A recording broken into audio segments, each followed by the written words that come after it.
Hola, estimados compañeros de la Secretaría de Salud, soy la doctora Karina Isola y vamos a ver en este tema algo muy común, que son las enfermedades transmitidas por vector. Es muy importante que le demos cumplimiento a la normatividad C17 y que tengamos en cuenta que estas enfermedades son más comunes de lo que nosotros nos imaginamos, que no solo se centra en una sola, que es dengue. Tenemos múltiples procedimientos de vigilancia epidemiológica. Espero que esta presentación sea de su agrado. La primera enfermedad que vamos a manejar es Zika virus. Tenemos que tomar en cuenta que el vector es el mosquito Aedes y tiene un periodo de incubación aproximado entre 3 a 14 días. Lo que yo les puedo compartir en base a mi experiencia es que lo más común es que entre el quinto y el séptimo día presenten síntomas nuestros pacientes. De los síntomas que podemos encontrar en los pacientes con Zika virus es enrojecimiento de ojos, dolor de cabeza, un exantema tipo sarpullido, dolor muscular y dolor articular, y algunas veces fiebre. Es importante comentar que de las enfermedades transmitidas por vector, el Zika virus tiene una peculiaridad y puede ser asintomático, al igual que el dengue cuando es de primo infección. Por lo tanto, muchas personas van a tener Zika virus sin sintomatología.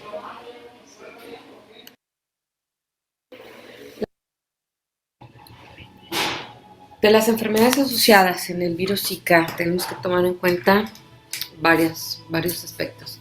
Uno de los más importantes es que Zika y embarazo es una combinación que puede generar alteraciones en el producto de la gestación, como microcefalia. En un periodo del 2010 al 2017 se observó una franca asociación entre las mujeres que estaban infectadas de Zika y productos que presentaron una alteración genética con la característica de microcefalia. En Brasil tuvimos la más alta incidencia de casos de mujeres embarazadas asociadas al virus Zika y con alteración de los productos de la gestación. En el mismo periodo del tiempo, en México tuvimos 52 casos a nivel nacional y muchos de ellos fueron relacionados con la adquisición de la enfermedad, no de forma endémica en nuestro país. Sabemos que el Zika virus circula de forma permanente y persistente en las zonas de África y que los casos de incidencia son nulos o bajos. Es muy importante comentar que el virus Zika, en su presentación fuera del proceso del embarazo, es rastreable en semen y en otros fluidos corporales, y que un varón que está contagiado de Zika puede transmitirle a su pareja el virus, y si ésta está en estado gestacional o se embaraza en, en el periodo del tiempo que su pareja está infectado, las probabilidades de que se dé la asociación son altas. Se observó que las mujeres que estaban embarazadas en los primeros trimestres y se contagiaron de Zika, los bebés tenían más malformaciones que si lo adquirían después de los 6 meses de la gestación o posterior a los 6 meses de la gestación.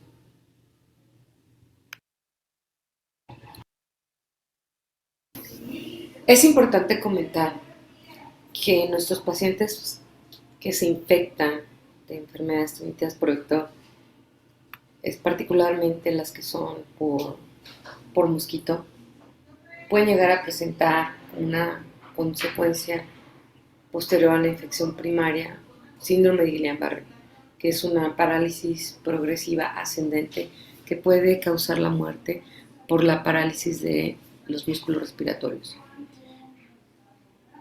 Los pacientes que han tenido Guillain-Barré comentan que antes de presentar el Guillain-Barré les antecedió alguna infección de tipo viral que puede ser transmitida por vector y o gastrointestinal.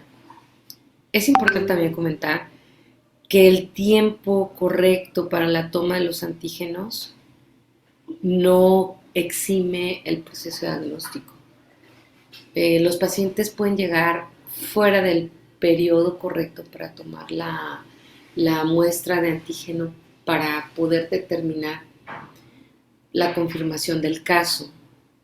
Sin embargo, por clínica, nosotros podemos diagnosticar un caso de enfermedad transmitida por vector, aunque el antígeno que se procese en la sanidad pública, sobre todo, la limitación siempre va a ser en la sanidad pública lo que nosotros le podamos solicitar a nuestros pacientes y en qué momento lo tenemos que hacer.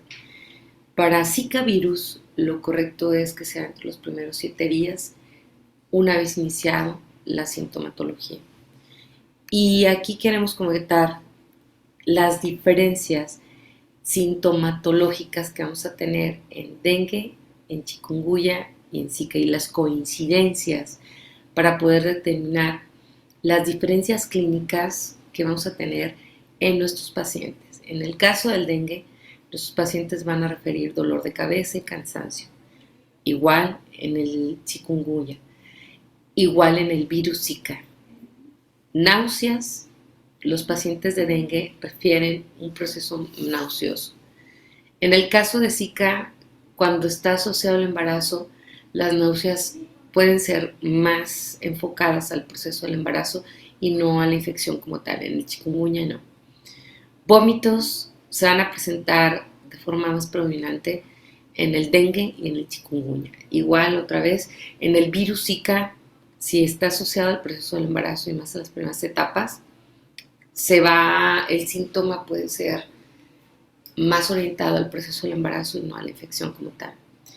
En los 3 casos, dengue, chikungunya y Zika, vamos a presentar fiebre. Y las fiebres son más agresivas en el dengue y pueden incluso no presentarse periodos febriles en las 3. Es decir, que las 3 también pueden tener una presentación asintomática. Es más común que en la reinfección del dengue se presenten los síntomas de forma más agresiva. Ras cutáneo. Son erupciones cutáneas tipo sarpullido y esas las vamos a encontrar en las 3. En mi experiencia, las pacientes de virus Zika refieren un sarpullido leve generalizado que se desaparece entre las primeras 48 horas. En el dengue no. En el dengue es más persistente el proceso del sarpullido y en el chikungunya igual, pero el sarpullido del dengue, y cuando lleguemos a la descripción de la enfermedad, vamos a identificar las características precisas de este exantema. Dolores musculares se presentan en los 3 casos.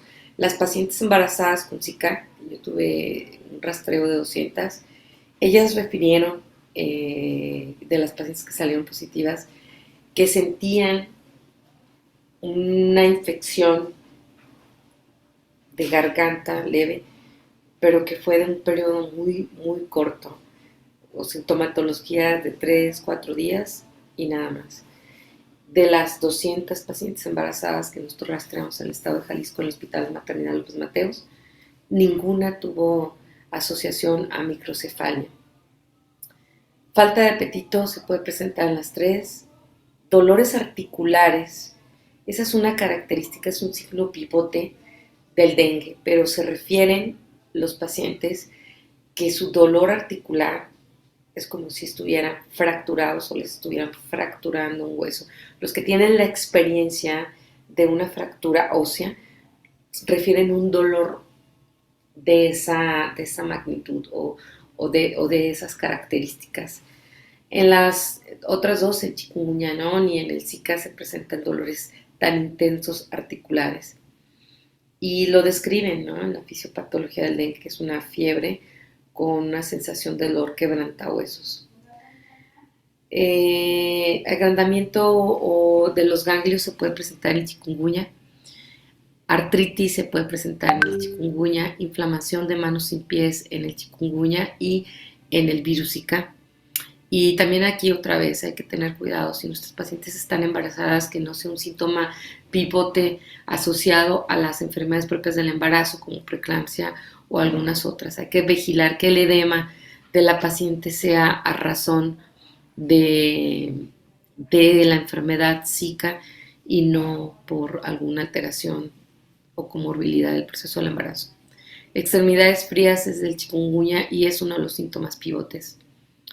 Dolor retroocular es un síntoma pivote cardinal de los pacientes de dengue. Ellos refieren, los pacientes, que les duele el globo ocular, porque les duele por detrás, y invariablemente muchos pacientes refieren como si les estuvieran empujando los globos oculares hacia afuera. Es como si alguien les quisiera sacar el ojo de la órbita, pero esa sensación la sienten de la parte retroposterior de la órbita hacia afuera, como si algo les empujara sus ojos hacia afuera. Eso es algo común que yo he escuchado de los pacientes con dengue, sobre todo los que son de reinfección, los que han tenido la probabilidad de dengue hemorrágico. Conjuntivitis es asociado a virus Zika, y aquí una vez más en nuestros pacientes embarazadas hay que tener mucho cuidado para vigilar los procesos propios de complicaciones del embarazo. Quiero ser muy persistente en esto porque tenemos que diferenciar que nuestros síntomas sean por la infección y no por el estado funcional especial de la paciente.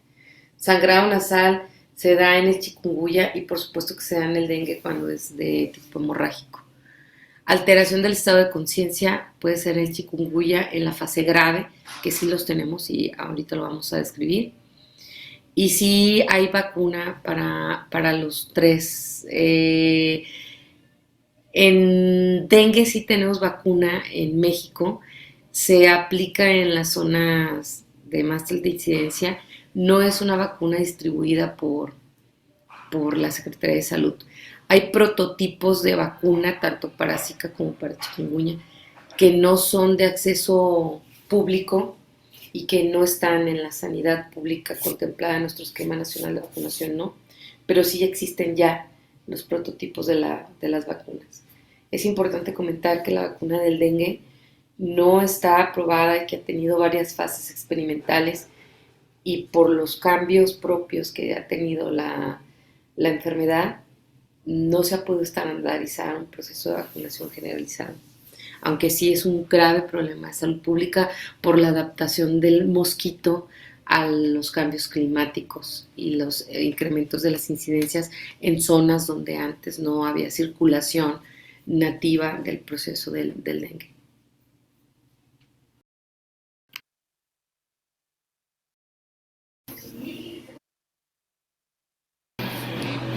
Es importante mencionar entonces que nuestros pacientes que tengan virus Zika, que sean sexualmente activos, tanto varones como mujeres, deberán de utilizar un método de anticoncepción y preservativo.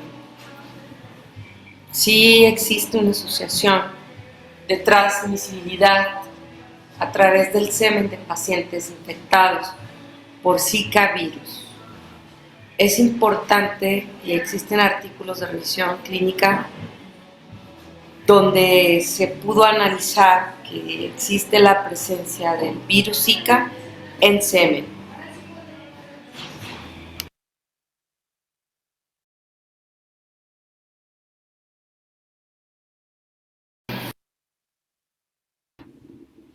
Y bien, es importante mencionar y compartir que la mayoría de las infecciones transmitidas por vector y zoonosis no tienen tratamiento.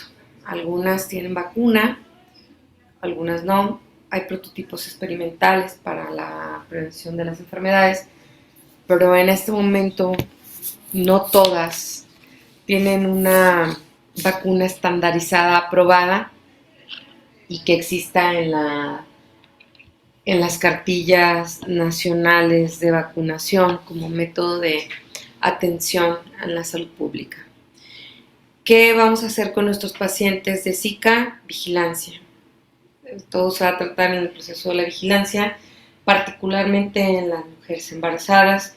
Tenemos que hacer el rastreo continuo de los ultrasonogramas y la vigilancia del producto de la gestación desde que nace y hasta un año después, que es el periodo de riesgo dentro de los primeros 6 meses posterior al nacimiento, que se pueda presentar alguna complicación neurológica asociada a la infección de Zika virus y la mamá y el producto de la gestación. Tenemos medidas generales, siempre hay que enfocarnos a que el paciente no tenga dolor, eso siempre lo voy a hacer mucho énfasis.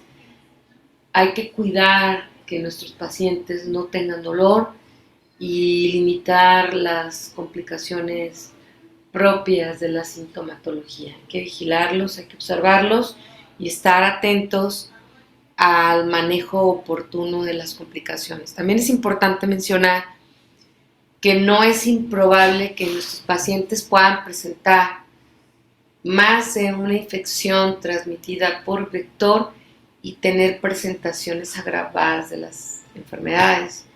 Por lo general, la sospecha clínica se centra en una sola de ellas, pero la realidad es que en las poblaciones donde existe el mosquito Aedes, circula todo. Y tenemos el área de oportunidad de ver en nuestros pacientes la probabilidad de que tenga infecciones virales conjuntas. Está el COVID-dengue, está el paciente que puede tener dengue, influenza, está el paciente que puede tener dengue más Zika o múltiples factores de combinación en lo que a las enfermedades infecciosas que podemos tener en el canal endémico en las temporadas propicias para las mismas. Bien, hablemos de dengue, la enfermedad más buscada en sospechas de enfermedades transmitidas por vector. Es una infección viral causada por un flavovirus y es transmitida por el mosquito Aedes. El mosquito Aedes también es responsable de otro tipo de infecciones virales transmitidas por vector. El dengue, en su presentación primaria, en la prima infección, puede ser asintomático. Esto es algo muy importante porque muchos de los pacientes que se complican en una reinfección por proceso de dengue se ponen graves y creen que es la primera vez que tienen la infección de dengue. La mayoría de los casos de dengue hemorrágico son derivados de que los pacientes tuvieron una infección previa y esa pudo haber sido asintomática. Al igual, les quiero compartir en mi experiencia que muchos de los pacientes que tuvieron dengue previo a presentar un cuadro de dengue hemorrágico comentaban que en algún periodo del tiempo previo, y no tenía que ser cercano a esa infección actual, como cualquier persona, tuvieron periodos de que sentían que se iban a enfermar. Predominantemente siempre refiero a los pacientes que creen que se van a infectar de la garganta o que cursan con una sensación de un proceso de infección gripal leve que pasa rápido, muchos sin febrícula, nada más con un malestar generalizado que en 2 o 3 días, 4, 5 más tardar, resuelve solo. Entonces, pues es compatible con muchísimos casos de enfermedades respiratorias superiores que no requieren tratamiento y que una presentación de dengue no totalmente asintomático puede ser ese cuadro que nos refiere el paciente, ¿no? También Puede ser 100% asintomático, cursar con una primera infección 100% asintomática y posterior volverse a reinfectar y presentar ya un cuadro complicado con un dengue hemorrágico.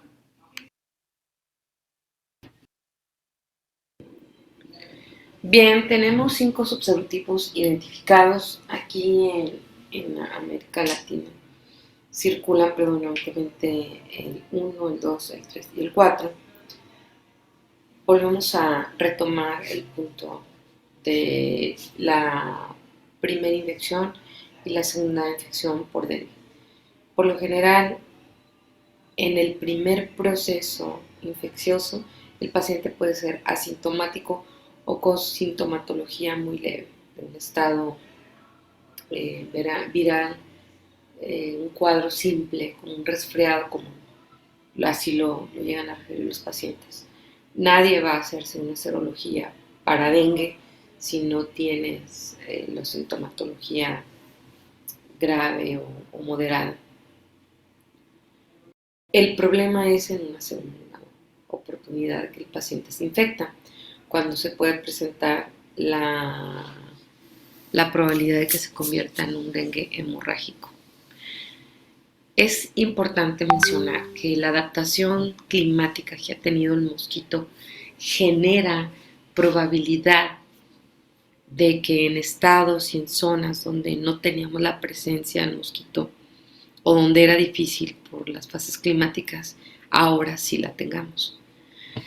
Entonces, aunque tenemos zonas y canales endémicos de incidencia y de prevalencia predominante, nunca olvidar que la adaptación del mosquito se puede dar y en nuestra investigación de caso sospechoso o compatible, siempre buscar en el interrogatorio si nuestro paciente viajó o estuvo en contacto con algún familiar que haya viajado a los lugares donde es más común la circulación de las enfermedades transmitidas por vector.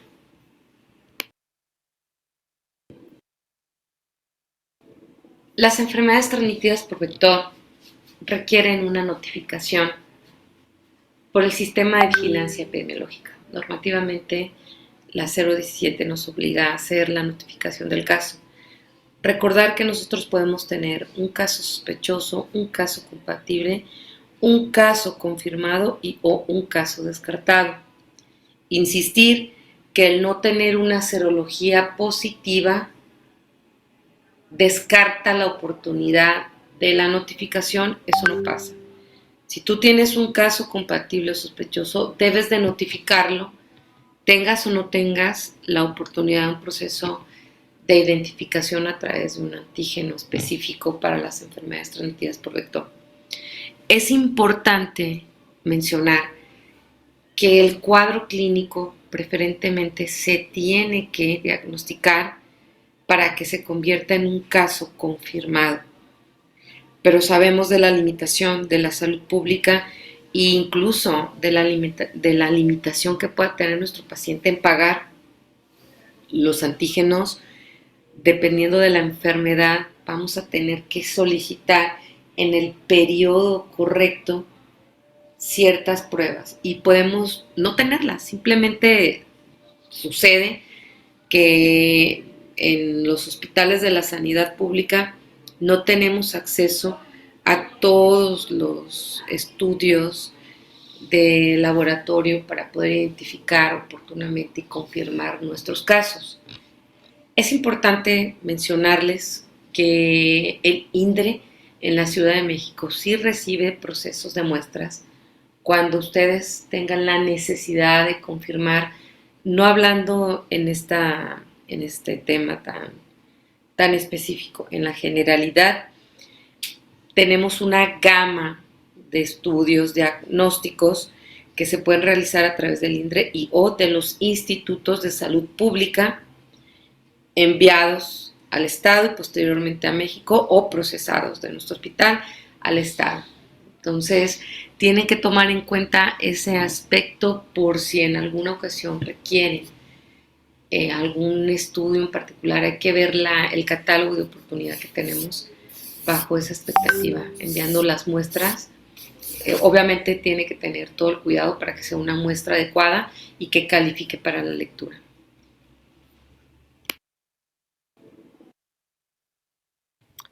Vamos a platicar de las coincidencias entre los síntomas y los signos que pueden presentar nuestros pacientes en dengue, zika, chikungunya y COVID-19.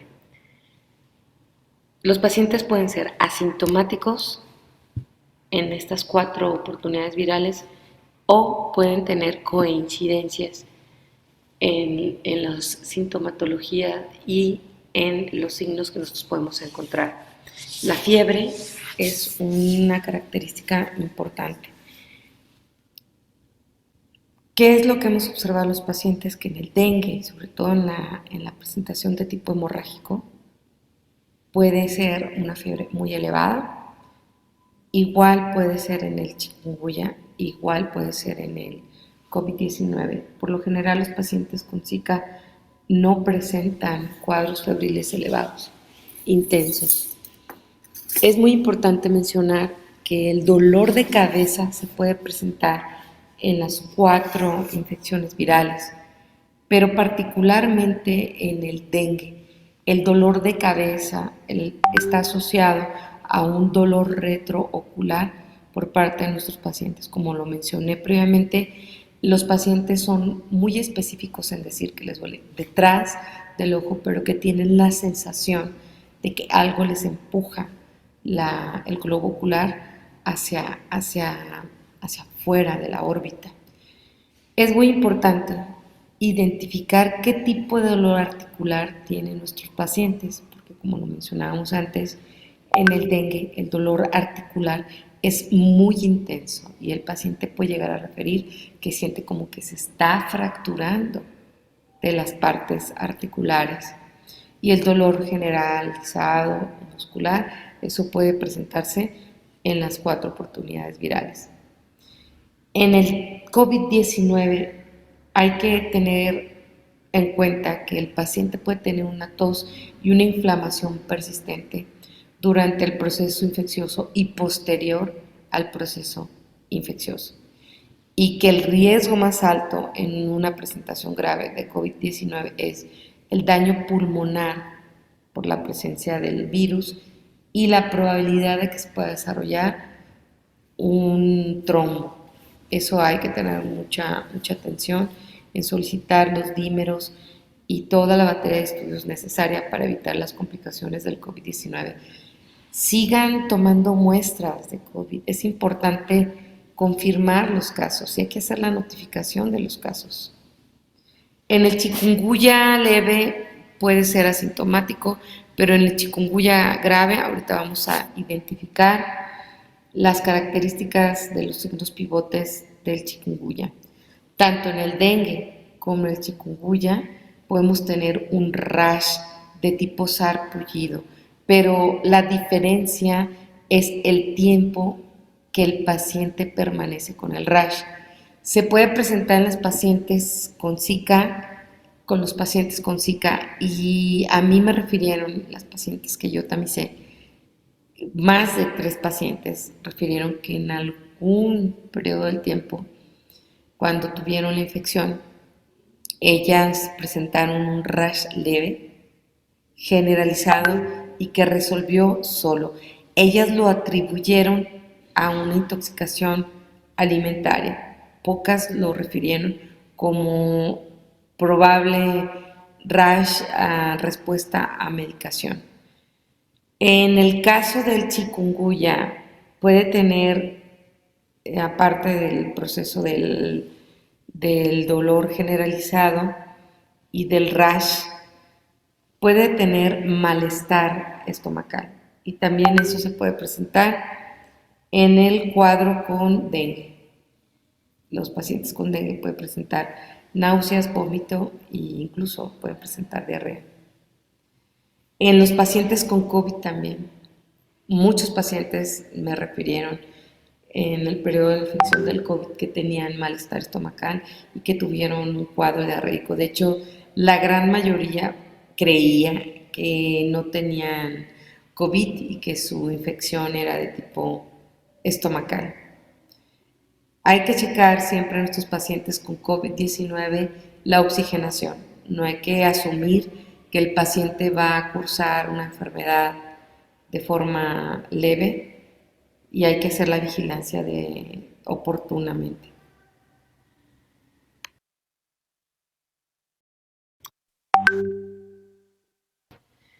Bien, y ahora les comparto estas imágenes de los síntomas que puede presentar un paciente con dengue.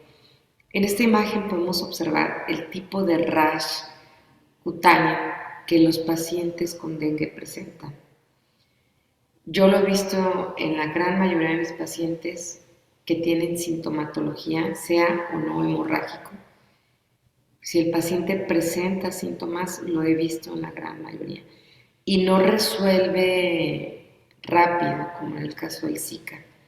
Y mis pacientes que yo he observado con Zika, el rash es menos intenso, puede ser generalizado, genera comezón, pero se quita pues muy velozmente. 3 días, 2 días y las pacientes ya no tienen el rash. También cabe mencionar que la gran mayoría de las pacientes que yo tamicé eran embarazadas y muchas de ellas acudieron a servicio de consulta con su ginecólogo o con su médico familiar pensando en que tenían alguna intoxicación fuera alimentaria y o medicamentos. La gran mayoría, como les comentaba, asumieron que su rash era asociado a procesos alimentarios. El rash del dengue tiene como característica que dura más días, se establece por más días y se establece posterior al cuadro inicial. La gran mayoría de los pacientes con dengue refieren de inicio una sensación de una infección de tipo gripal que asocia dolor de garganta y malestar general. Algunos cursan con náusea y con diarrea y cuando se establecen los cuadros febriles persistentes que no ceden a la analgesia y a los medicamentos antipiréticos, se presenta el rash y el rash les genera mucha comezón a los pacientes. Les genera una sensación de ardor y de comezón. Es lo que yo he visto en la gran mayoría de los pacientes. Hay que tener cuidado con esos pacientes que tienen dengue y que presentan rash cutáneo y no confundir petequias en el proceso del rash. Hay que identificar si nuestro paciente, sumado a su rash cutáneo, está presentando petequias. Eso es muy importante.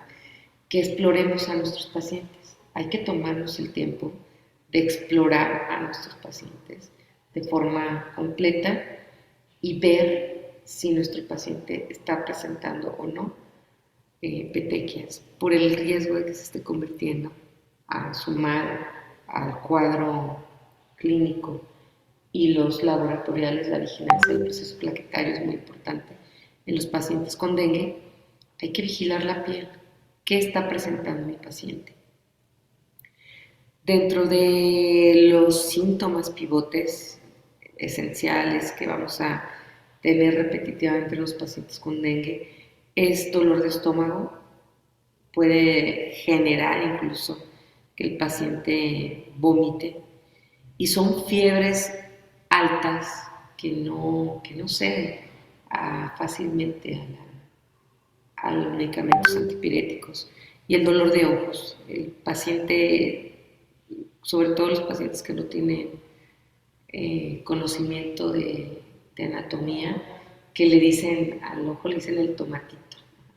Y así lo refieren los pacientes. Me duele el tomate, o sea, le duele la bolita, ¿no? Y luego, cuando ya son más específicos, te dicen, me duele atrás y me duele el tomatito de mi ojo, así lo refieren. Y como les he comentado, muchos comentan que sienten como que si les presionara el globo ocular, como que se sintiera, ¿no?, que algo interno les expulsara la órbita hacia afuera. ¿Cómo vamos a diferenciar entonces nosotros un dengue clásico de un dengue hemorrágico? Es importante mencionar que nuestro paciente puede iniciar un cuadro de dengue clásico y ese cuadro infeccioso se puede transformar en un dengue hemorrágico. Comentábamos que la gran mayoría de los pacientes que presentan dengue hemorrágico es muy probable que tuvieron, se dieran cuenta o no los pacientes, una infección por dengue clásico previo. Es también muy importante checar los subserotipos que circulan porque tenemos alguna identificación de más agresividad con ciertos subserotipos. También, como lo mencionaba previamente, es esencial que tú veas el diagnóstico integral de tu paciente y descartar que tu paciente nos está agravando por otras infecciones que lo estén atacando en el mismo periodo del tiempo. Los síntomas del dengue clásico es fiebre alta por arriba de 38, dolores de cabeza muy intensos. Deseamos que el paciente refiere sumado a eso dolor retroocular o dolor ocular. Tenemos un exantema que se puede ser generalizado, es una erupción de tipo sarpullido generalizado que genera ardor, sensación de ardor, comezón y malestar en la piel. Tenemos que los pacientes pueden tener náusea, sensación de malestar estomacal, que les puede generar vómito, incluso algunos refieren diarrea, hay falta de apetito, hay una astenia, una dinamia, y el paciente refiere que tiene dolor muscular. El dolor muscular lo refieren mucho los pacientes, pero refieren más el dolor articular generalizado. O sea, les duelen todas las articulaciones a los pacientes y les duele, pues, lo refieren pues como un dolor intenso, que es compatible, igual los síntomas son compatibles con cualquier enfermedad de tipo reumático o incluso con las enfermedades febriles exantemáticas. Entonces hay que tener mucha precaución en hacer una buena anamnesis con nuestros pacientes para poder orientarnos de los paraclínicos que vamos a solicitar. En el dengue hemorrágico, ¿qué vamos a tener? Nuestro paciente puede empezar con dificultad respiratoria, va a tener un dolor de cabeza persistente muy elevado que no cede igual a la analgesia. Va nuestro paciente a empezar con hemorragias de tipo nasal y gingivales. Aquí yo los invito a que antes de asumir que nuestro paciente tiene un dengue hemorrágico, preguntemos si nuestro paciente no tiene antecedentes de cuadros de epistaxis por fragilidad capilar o por mal aseo dental. Hay que revisar que nuestro paciente no tenga datos que le estén generando los signos y síntomas, pero derivados de otras enfermedades que puedan tener nuestros pacientes. Igual nuestro paciente va a tener vómitos intensos y va a tener fuertes dolores abdominales. Nuestro paciente debe ser vigilado una vez diagnosticado por sospecha. Hay que pedir los orientadores diagnósticos y los exámenes paraclínicos para que nuestro paciente tenga una vigilancia oportuna. La biometría hemática no es diagnóstica para dengue. Sabemos que tenemos que tener un antígeno en el periodo correcto. Ahorita vamos a hablar de qué se pide y cuándo se pide para poder diagnosticar una infección por dengue. Pero nuestros pacientes, al margen del proceso diagnóstico, con la sintomatología clínica, tenemos que hacer una vigilancia estrecha de las plaquetas. Sea clásico o no el paciente, en hemorrágico estamos obligados a tener una vigilancia estrecha. Pero en el dengue clásico no podemos confiar que nuestro paciente no va a agravar el cuadro y que ese cuadro no se va a convertir en un proceso hemorrágico. Nosotros tenemos que vigilar a nuestro paciente de los niveles plaquetarios. Eso es algo muy importante. Bueno, y para nuestros chicos MIPS que después van a estar en el servicio social, ustedes tienen que tener en cuenta que la dificultad de la lejanía y la distancia, hacer pruebas confirmatorias para nuestros pacientes va a ser una dificultad importante con la que van a tener que estar confrontando las necesidades de sus pacientes, pero hay una forma para saber si tu paciente tiene o no tiene cambios en los niveles de plaqueta, y esa es la prueba del torniquete. La prueba del torniquete nos da una oportunidad para cualquier situación, no solo el diagnóstico de dengue, de que nuestro paciente tiene o no tiene decremento o déficit plaquetario. Es importante que ustedes aprendan a hacer diagnósticos clínicos y no solo los diagnósticos confirmatorios a razón de la identificación de un antígeno específico.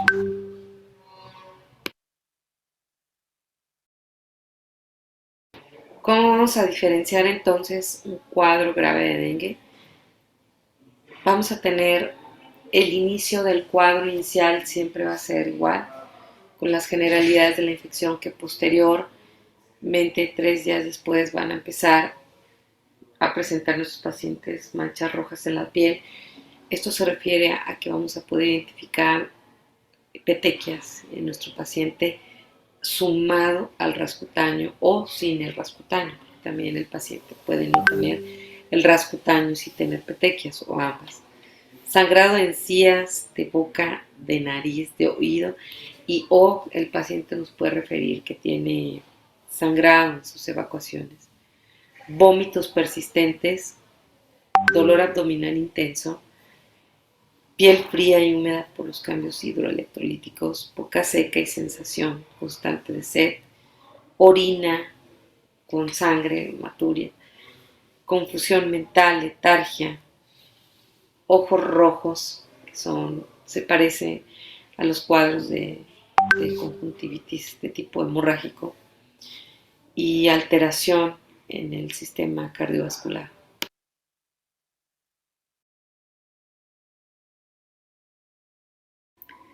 Hay que tener a estos pacientes en reposo, no existe tratamiento específico. Vigilar el estado hidroelectrolítico de nuestros pacientes, analgésicos como paracetamol o dipirona, medios físicos y la vigilancia oportuna del estado plaquetario, y no descartar la posibilidad de que el paciente tenga que estar ingresado en medio hospitalario para su vigilancia y la estabilización del estado hidroelectrolítico.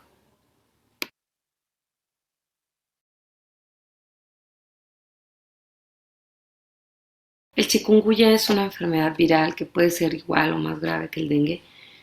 Es un virus, alfavirus de la familia Togaviridae, y la palabra chikungunya significa postura retorcida, o cuando el paciente se dobla del dolor. Quiero comentar que por lo general nosotros nos enfocamos en los pacientes que tienen dengue pensando que es una enfermedad única, cuando en realidad tu antígeno es negativo para dengue, la segunda opción inmediata que tienes para un diagnóstico oportuno es chikungunya. Y hay que pensarlo y hay que vigilarlo.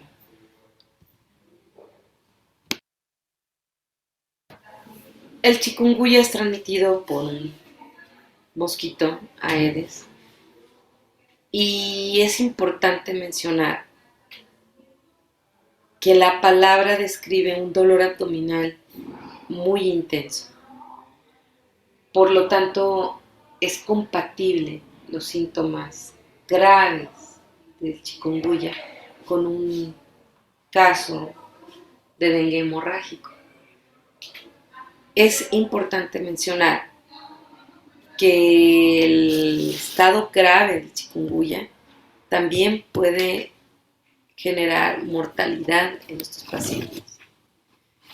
Y debemos de tomarlo en consideración. Si tú tienes un paciente grave con alteraciones hidroelectrolíticas, pero que se dobla, que se aqueja de un dolor insoportable, que puede incluso parecer un cuadro de abdomen agudo, tienes que pensar en una infección por chikungunya.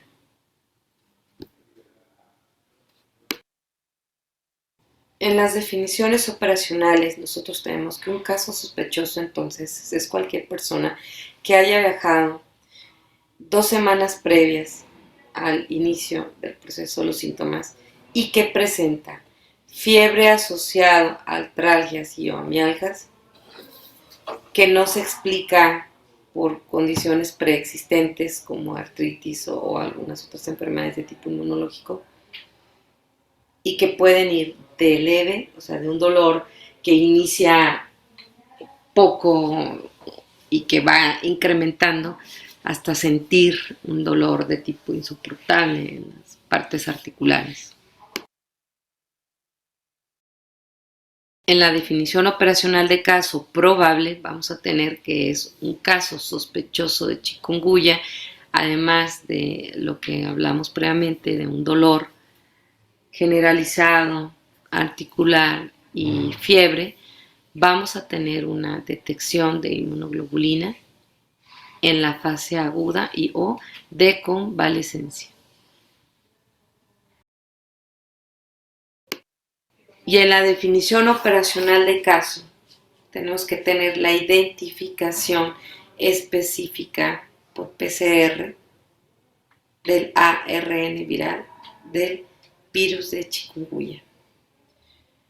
Estas muestras tienen que ser recogidas con al menos 2 o 3 semanas de diferencia para valorar el nivel de anticuerpos. En esta definición de caso confirmado, podemos hacer el cambio del estatus de nuestro formato de epidemiología una vez confirmado el caso.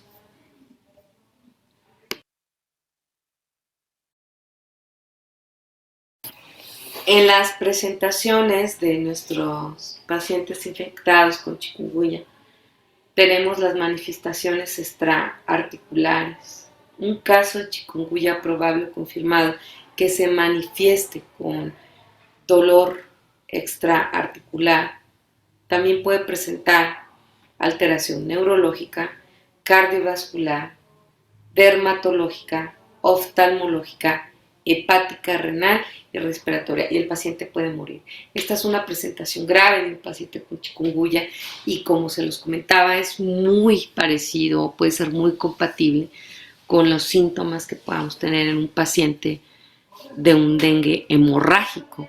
Y por lo general, los médicos se enfocan a pensar que es un paciente con un dengue hemorrágico y descartan o no analizan la probabilidad de una infección por chikungunya. ¿Cómo vamos a definir un caso grave de chikungunya?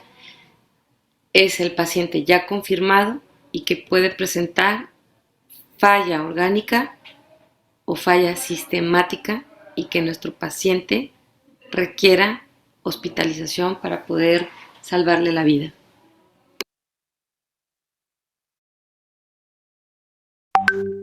Tenemos una fase aguda con los síntomas y signos que pueden durar hasta 2 semanas. Y tenemos una fase posaguda en donde las complicaciones del paciente pueden permanecerse hasta el final del tercer mes. En este periodo es donde un paciente con chikungunya puede convertirse o transformarse a un caso grave que ponga en peligro la vida por falla orgánica de nuestros pacientes. Y los síntomas pueden ser intermitentes. Eso es algo muy importante. Cuando nosotros tenemos pacientes con sospecha de enfermedad febril exantemática y o transmitida por vector o zoonosis, es muy importante ver la curva febril de nuestro paciente, porque ahí puede estar el diagnóstico de la enfermedad.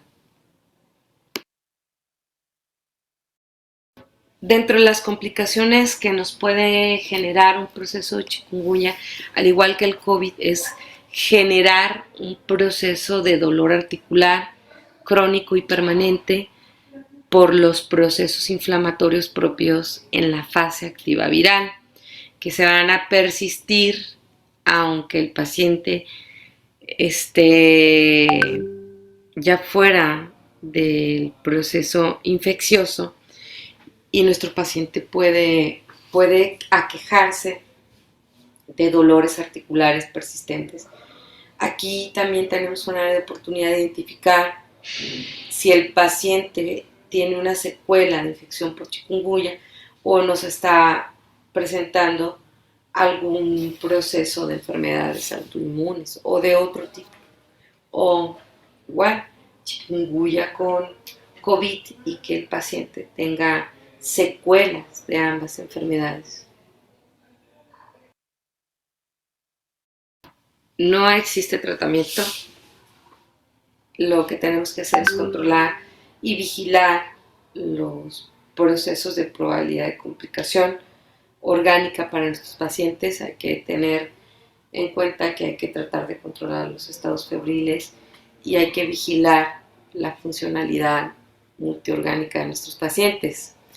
La forma más viable de prevención es controlando la reproducción del mosquito y que en lugares que son endémicos de enfermedades transmitidas por vector y o zoonosis hay que utilizar medidas paliativas como uso de repelentes y que el ambiente en donde se desarrolle y las casas, pues no dejar criaderos no naturales, y si los existen por maleza o por otras circunstancias que nosotros no podamos controlar, generar un estado de vigilancia a través de ovitrampas para evitar el desarrollo de colonias excedentes de mosquitos. Eso es algo muy importante. A más mosquitos, pues más transmisibilidad.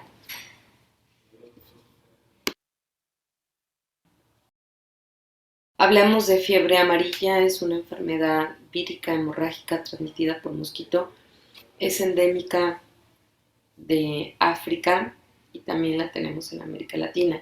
Es importante mencionar que la gran mayoría de las enfermedades transmitidas por vector, la primera vez que fueron analizadas son de las zonas de África o fueron identificadas en África. Esta enfermedad es difícil de diagnosticar si nuestros pacientes no presentan la ictericia conjuntival clásico, que es un signo pivote importante de esta enfermedad, y se puede confundir con todas, con dengue, con zika, con chikungunya, con otras, con malaria, se puede confundir. Es muy importante identificar que nuestro paciente va a presentar síntomas de 3 a 6 días posterior a la picadura, pero también es muy difícil si tuvo varias exposiciones nuestro paciente a un ambiente donde están los moscos o permanentemente está en medio donde existe el mosquito, saber qué día fue la fase de contagio. En una fase primaria, nuestro paciente va a tener fiebre, dolor muscular, dolor de cabeza, escalofríos, pérdida de apetito, náusea o vómitos o ambas. Y estos síntomas pueden desaparecer de 3 a 4 días una vez iniciados. pero un 15% entra en una fase tóxica después de unas horas siguientes a la reemisión inicial.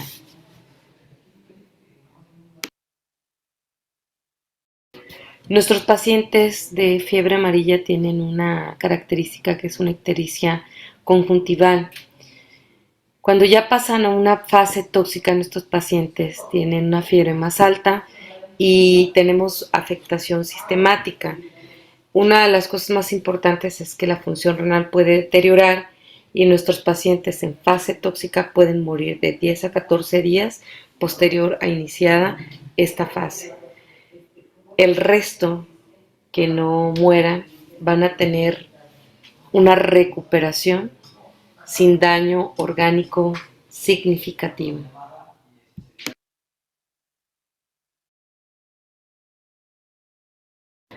No existe un tratamiento específico para la fiebre amarilla, pero sí es importante comentar que sí hay una vacuna que es segura, asequible y que en las zonas donde hay riesgo se puede utilizar o los viajeros que vayan a zonas endémicas la pueden solicitar.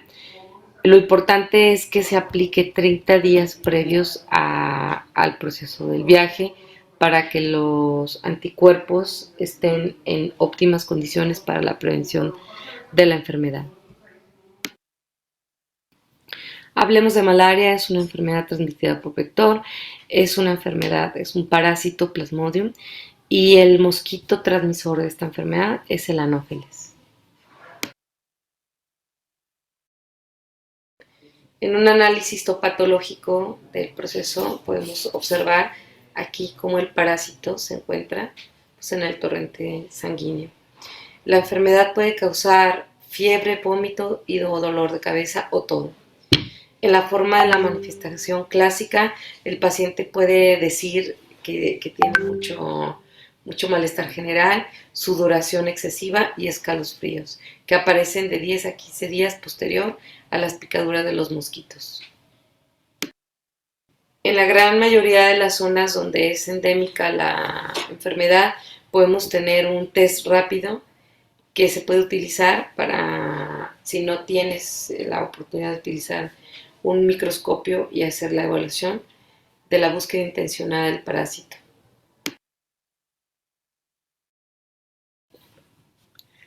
Tenemos 4 tipos de malaria: la falciparum, la vivax, la malaria y la ovale. El ciclo es que un mosco infectado hace la picadura, se transmite el parásito se reproduce y genera la sintomatología. Esa persona infectada vuelve a ser picada por otros mosquitos y se vuelve a iniciar el ciclo de infección. El tratamiento para la malaria sigue vigente, es con cloroquina y está disponible en la sanidad pública en cualquier parte donde sea zona endémica para la malaria.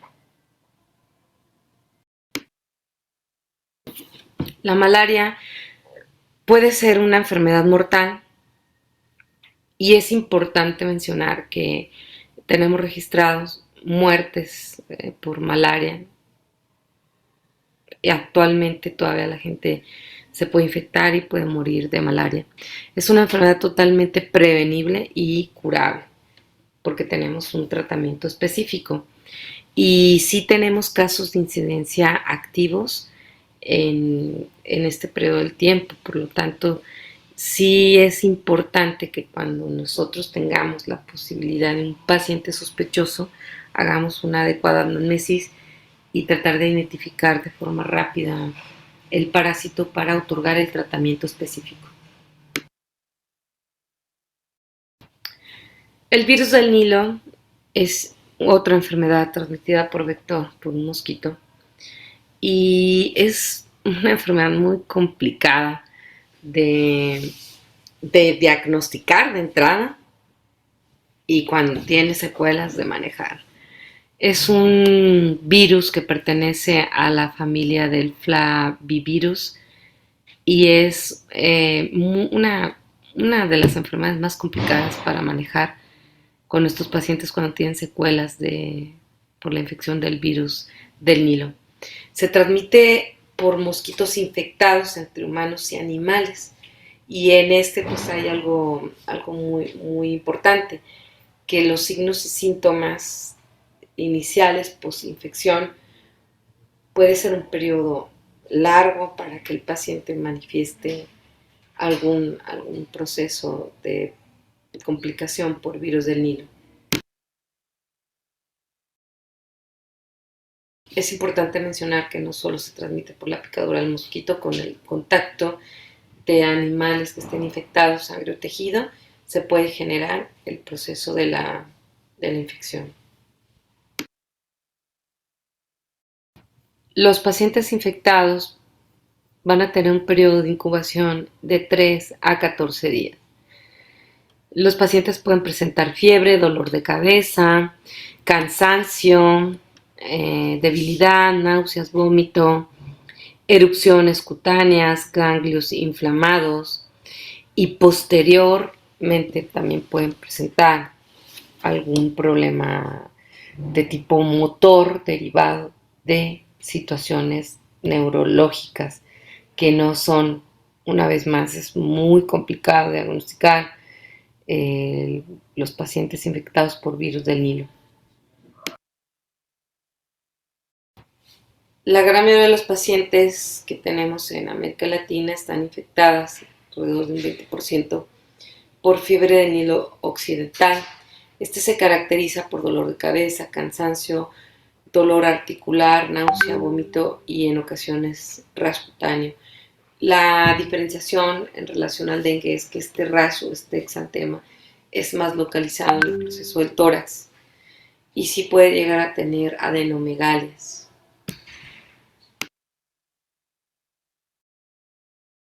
Es importante mencionar que nuestros pacientes pueden llegar a presentar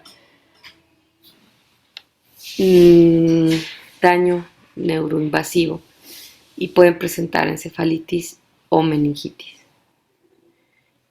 Y todos los síntomas que lleva esta inflamación neurocerebral, tienen cefalea, fiebre elevada, rigidez de nuca, estupor, desorientación, puede llegar a un coma, pueden tener convulsiones o temblores atáxicos, debilidades musculares y parálisis. Esta es de las consecuencias más importantes que puede tener esta infección.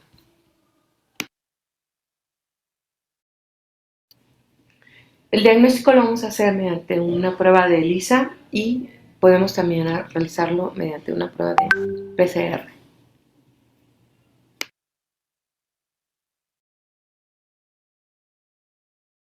Es importante mencionar que en líquido cefalorraquídeo podemos detectar anticuerpos de IgM hasta por un año. Podemos tener la presencia del virus durante un año. Como en la mayoría de las infecciones virales, tenemos la oportunidad de manejar a nuestros pacientes en relación a la sintomatología y en la estabilización del paciente. No existe un tratamiento como tal.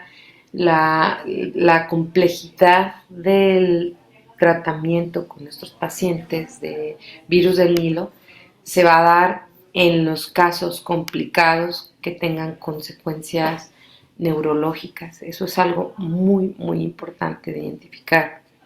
Recordar que nosotros, los huéspedes, pueden ser pájaros y que el vector va a ser un mosquito y que la vía de transmisibilidad pues va a ser por la picadura del mosquito.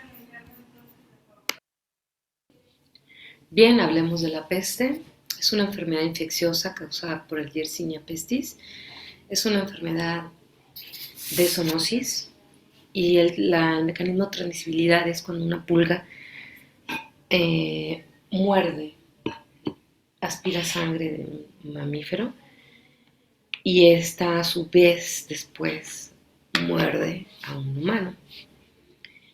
Las ratas tienen pulgas, son portadoras de esos animalitos que son parasitarios, y las pulgas también pueden morder a un ser humano, son hematófagas. Es el ciclo de transmisibilidad de la peste. Sabemos que ha sido causante de muertes importantes y también sabemos que se asocia a los espacios de hacinamiento y suciedad humana.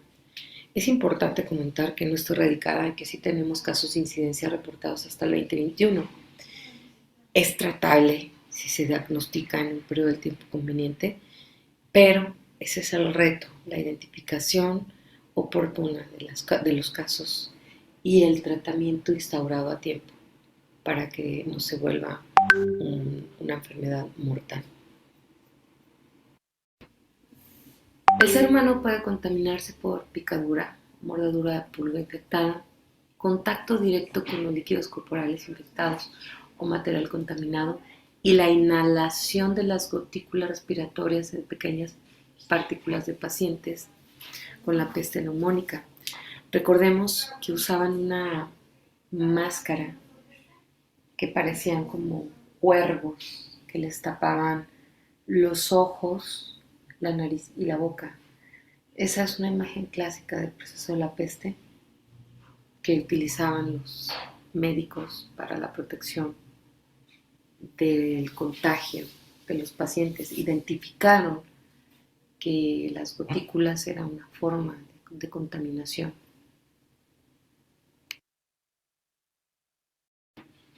La peste es una enfermedad grave, puede ser tratable.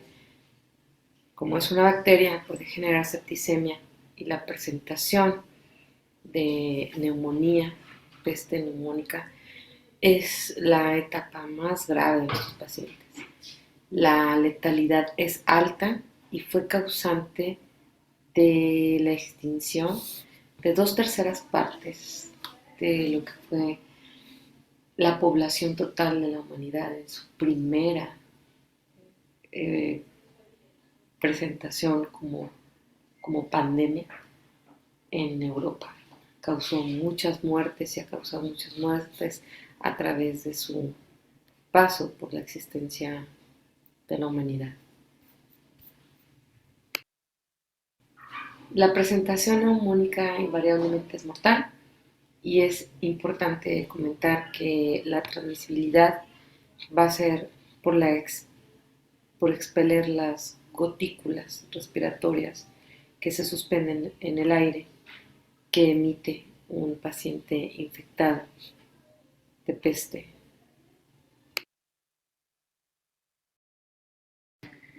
Es importante que entendamos que las enfermedades a través de la historia de la humanidad y como están descritas en los libros de la historia de la humanidad tienen vigencia actual. Algunas tienen reemergencia y en algunos panoramas epidemiológicos tenemos resistencia a tratamientos como la gonorrea, como la sífilis, por el mal uso de los procesos de los antimicrobianos. Hemos generado nosotros que las bacterias ya presenten un nivel alto de resistencia. En este momento, en el panorama actual de la peste, todavía tenemos casos notificados para el 2015 y 584 de ellos fueron mortales. Tenemos que entender que existen países, que existen comunidades que están hacinadas, que no tienen servicios de salud, que no tienen áreas de desarrollo de vida social adecuadas y convenientemente higiénicas para garantizar la salud de su población. En este sentido, la peste nos da un área de análisis que debemos de tomar en cuenta. Si en el 2015 nosotros todavía tenemos casos notificados, eso puede reemerger en cualquier momento y en las reemergencias siempre tenemos que tomar en cuenta que puede cambiar la enfermedad como la conocíamos y volverse más agresiva y o presentar una resistencia a los antimicrobianos y esto complicaría el panorama para el desarrollo. El periodo de incubación es de 1 a 7 días posterior a la picadura y o al contacto con las gotículas que puede expeler un paciente con la fase de peste neumónica. Vamos a tener una primera etapa, una fase febril, donde vamos a presentar fiebre y síntomas de malestar generalizados inespecíficos, y posterior a esto se van a presentar de súbita aparición escalofríos, dolores de cabeza, dolores generalizados. Vamos a empezar con una debilidad y una astenia y una dinamia, náuseas y vómitos. Esta será la primera etapa de la fase clínica de la peste neumónica.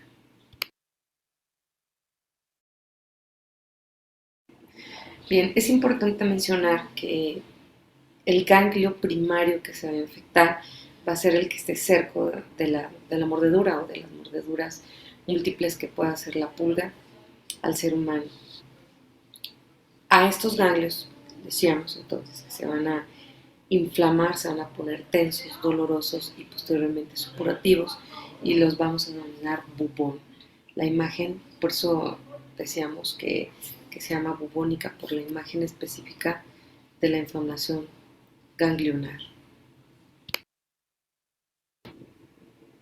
En las fases avanzadas, el proceso de la inflamación de los ganglios pueden llegar a ser supurantes.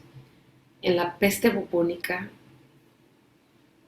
la transmisibilidad de la infección tiene que ser con exposición directa de una secreción del paciente infectado a un paciente receptor. La fase más contaminante y la más grave siempre va a ser la peste neumónica. Sin embargo, como lo comentábamos, si nosotros podemos detectar y diagnosticar un caso probable, lo podemos determinar como un caso confirmado. La oportunidad de tratamiento es importante para que no se convierta en una fase neumónica y que el paciente tenga oportunidades de recuperación.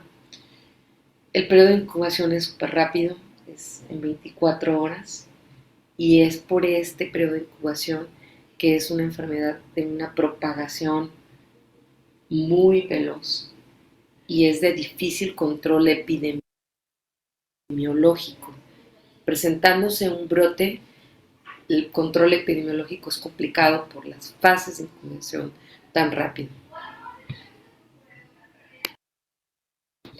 Decíamos entonces que la palabra bubón viene del proceso inflamatorio de los ganglios linfáticos que se hinchan y dan un aspecto de una bolita. A eso también se le ha denominado la fase primaria del proceso de la peste, pero el material supurativo de la fase bubónica es altamente contagioso.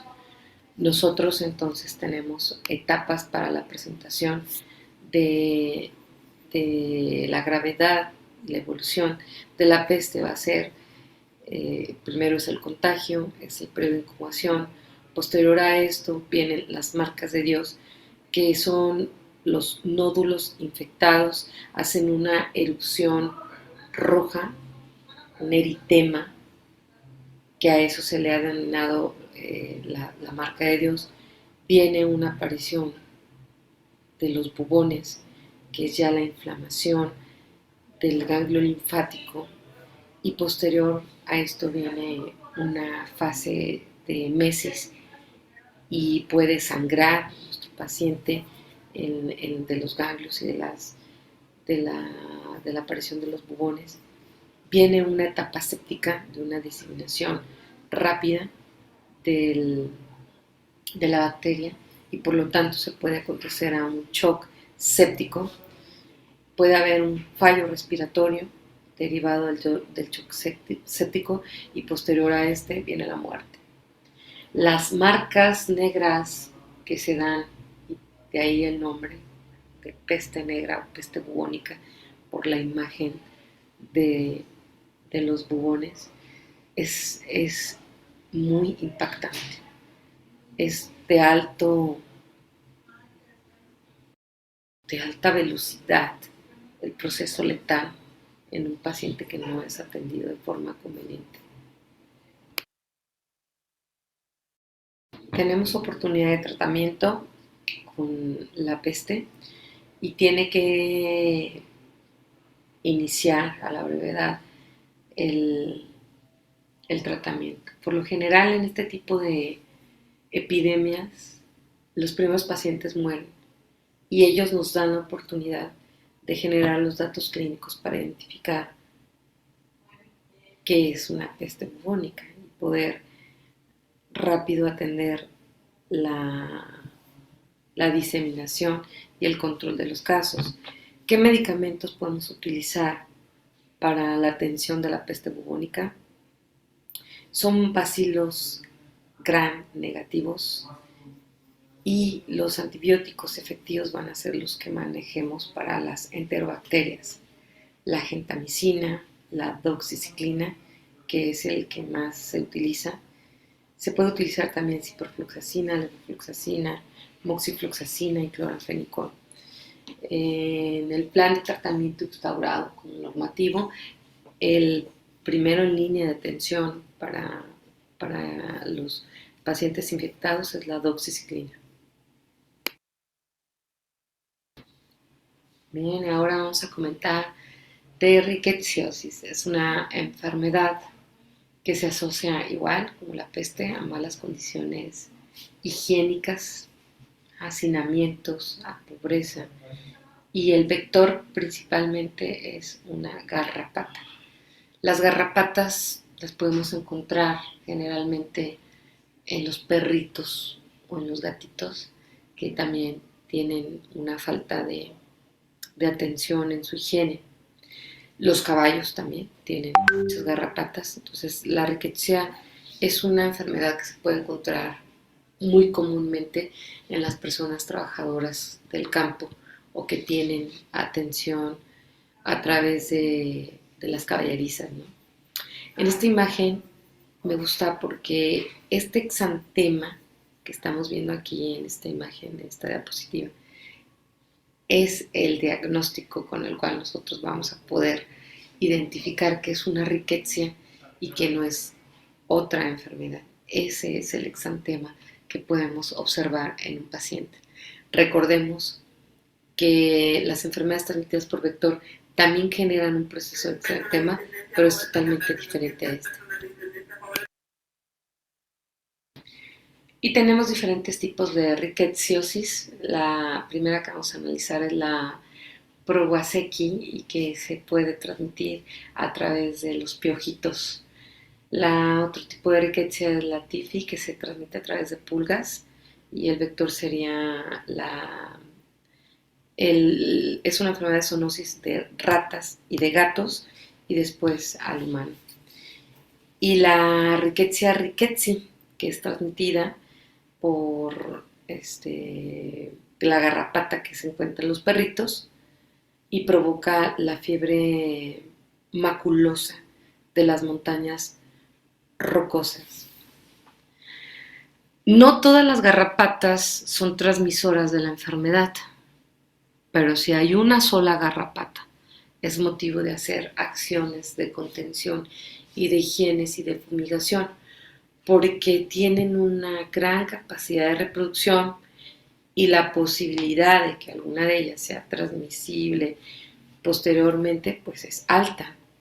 Recordar que en todos los países y en todas las ciudades existen poblaciones de perritos que son callejeros y que incluso un perro bien cuidado de casa, al salir a pasear caminando en un parque o tal, las garrapatas se encuentran en el medio ambiente y pueden subirse a un perrito que esté adecuadamente atendido, o un gatito, o una rata.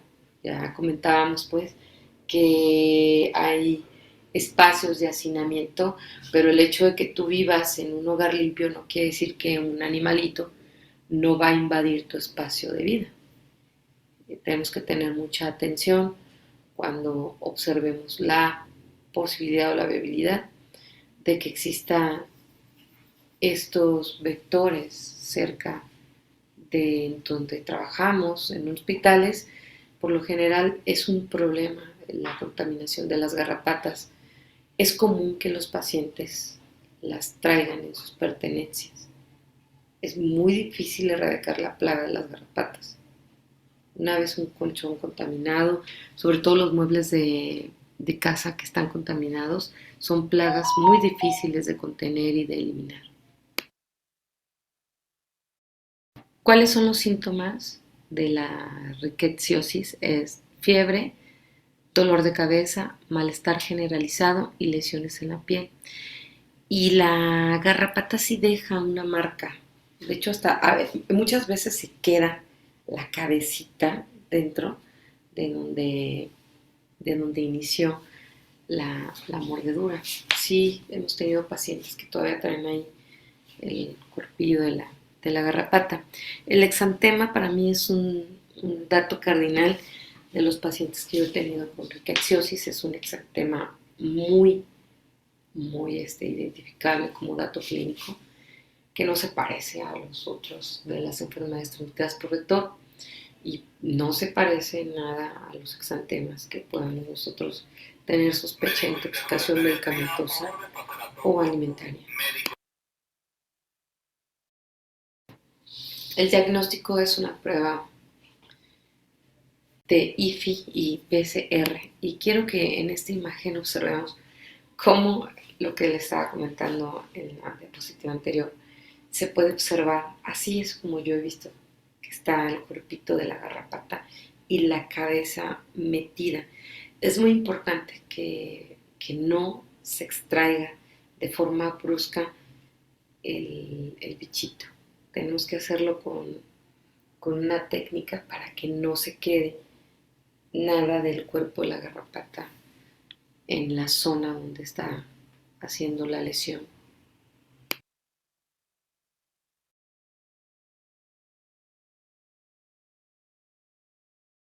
Presentamos el algoritmo que nos marca el INDRE para poder hacer un proceso de caso confirmado a través del análisis de PCR, que puede ser en sangre, que puede ser en raspado a través de hisopo, en las lesiones o en las vesículas, que puede ser toma de una muestra de un órgano o un tejido, o que puede ser una biopsia de algún tipo de lesión para poder identificar el proceso o el líquido cefalorraquídeo.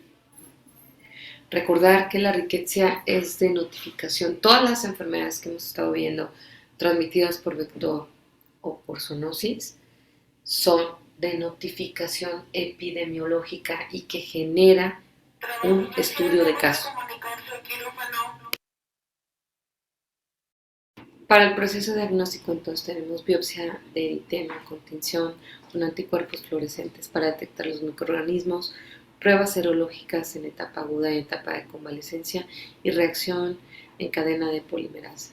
El tratamiento es con tetraciclinas y el que se utiliza es la doxiciclina siempre y cuando el paciente no sea alérgico. La instauración del tratamiento es por lo menos de 7 días y hay que verificar la inactivación de la actividad de la riqueza. Es muy importante que no arranquemos las garrapatas de forma brusca si es que encontramos lesiones con el bichito adosado en la piel del paciente.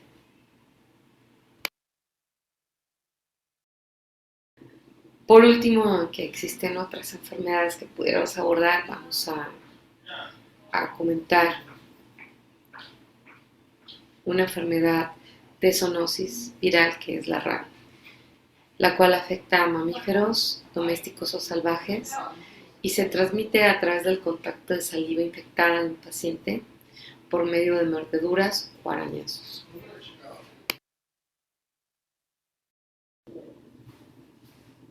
Los casos identificados de enero 2022 hasta junio del 2023 son 3 casos transmitidos por perros y 12 casos transmitidos por otros animales. En México y en Brasil existe la identificación del murciélago como agente agresor y transmisor de la rabia. en Brasil 1, un bovino en Brasil y un silvestre no identificado en Bolivia. Es importante que nosotros entendamos que existen zonas endémicas en nuestro país, en México. Por ejemplo, en el estado de Jalisco tenemos identificadas zonas en Tapalpa, en San Isidro Mazatepec y otros espacios de la sierra en donde hay cuevas que existe la reproducción del murciélago y los pobladores ya saben que si son agredidos por un murciélago es importante acudir a recibir la vacuna. Tenemos un cuadro clínico que tiene 3 etapas. La inicial, que es la etapa ideal para aplicar el proceso de la vacuna. Recordar que no hay un tratamiento específico, existe una vacuna. Es del primero al tercer día. Vamos a tener fiebre, cefalea, insomnio, vómitos, náuseas, dolor abdominal. Posteriormente, del tercero al quinto día, irritabilidad, hidrofobia, aerofobia, agresividad, alucinaciones con cialorrea y trastornos de la conducta. Aquí también se puede presentar fobia a los sonidos. Y en la etapa tardía, que ya está contaminado el sistema nervioso, vamos a tener convulsiones, coma y muerte. Y esto es mayor al quinto día posterior a la exposición. En la etapa tardía no podemos hacer absolutamente nada.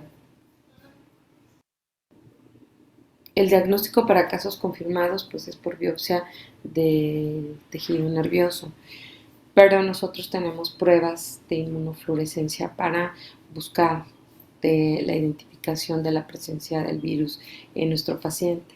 Se hace a través de PCR.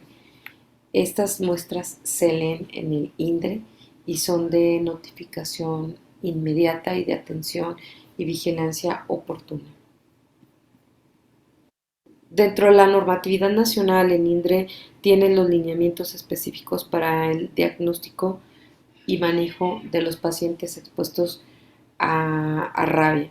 La impronta corneal es una medida diagnóstica importante. Se tiene que hacer con un portaobjetos, previamente quitándole los residuos grasos, aplicando la córnea directa al paciente, dejándolo secar por un periodo de tiempo corto y después eso se le pone un fenol para fijar el proceso de la muestra y la muestra se envía de la forma más segura para que no se vaya a lastimar el portaobjetos o el vidrio para la impronta corneal. Es muy importante que la muestra sea suficiente y que esté aislada de la humedad y del calor excesivo y que las improntas no estén una pegada a la otra. El protocolo diagnóstico también nos da la oportunidad de una biopsia de cuero cabelludo. En esta etapa nosotros vamos a hacerlo de la parte de la nuca previo a asepsia y antisepsia y vamos a tomar la muestra. Se va a mantener, tiene que ser suficiente y la vamos a mantener refrigerada entre 4 y 8 grados centígrados y se tiene que enviar inmediatamente.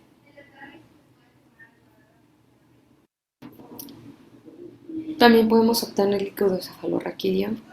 Tenemos que obtener entre 3 a 5 mililitros, colocarlos en un tubo de plástico estéril con un tapón de rosca y el tercer tubo que se obtiene del procedimiento para evitar contaminación sanguínea es el que se va a utilizar para el proceso de las muestras. El protocolo marca que también podemos hacer una extracción de la glándula sublingual salival y tendremos que tener un volumen de 1 a 3 mililitros de saliva. Se tiene que colocar la extracción igual en un tubo estéril con tapón de rosca y mantenerla igual en un nivel de temperatura correcta y se tiene que enviar de forma inmediata para el análisis y la lectura. Tenemos entonces dentro de la norma la identificación de las muestras evidentos antemortem y postmortem. Las antemortem es las improntas corneales, la extracción de líquido cefalorraquídeo, la extracción de material salival de la glándula sublingual y la extracción de biopsia de cuero cabelludo en la nuca. Estas muestras se leen rápido una vez enviadas. El resultado, yo he tenido resultados en el día de envío, a las horas me he leído improntas corneales y algunas otras de las muestras que hemos tomado para los pacientes. Aquí el tiempo es muy importante para la aplicación de la vacuna. Las muestras post-mortem son biopsias del tejido cerebral para mandar a la lectura y la identificación del virus en el sistema nervioso. Por último, comentar que existe una inmunoglobulina antirrábica que se utiliza para el manejo de los pacientes expuestos a rabia. No es un tratamiento como tal, es una vacuna que en las primeras etapas de la exposición es capaz de generar los anticuerpos suficientes para evitar que el virus ataque el sistema nervioso y que se vuelva un caso letal irreversible.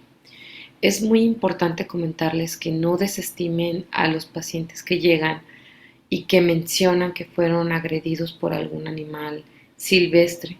Ante la duda y la sospecha, la conducta adecuada es aplicar el biológico y resguardar la seguridad del paciente, porque los tiempos diagnósticos y el tiempo de atención es corto para que el paciente no genere los síntomas irreversibles de una infección en sistema nervioso por el virus de la rabia, donde ya no podemos hacer nada y solamente podemos ofertar cuidados paliativos. Yo he tenido casos en la Secretaría de Salud Jalisco que los pacientes saben que son de zonas endémicas, sobre todo con las áreas de murciélago, y que llegan a pedirle atención a las unidades de salud y son rechazados. Eso es algo que no podemos ni debemos de hacer jamás, desestimar la opinión de un paciente. Ante la sospecha es mejor actuar porque no existe cura si llegamos a las fases intoxicantes del sistema nervioso. De mi parte es todo, les agradezco su atención, espero que sea de su agrado y pues hay más enfermedades que abordar, pero vamos a manejar estas que son las principales causas de atención por enfermedades transmitidas por vector y zoonosis. Muchísimas gracias.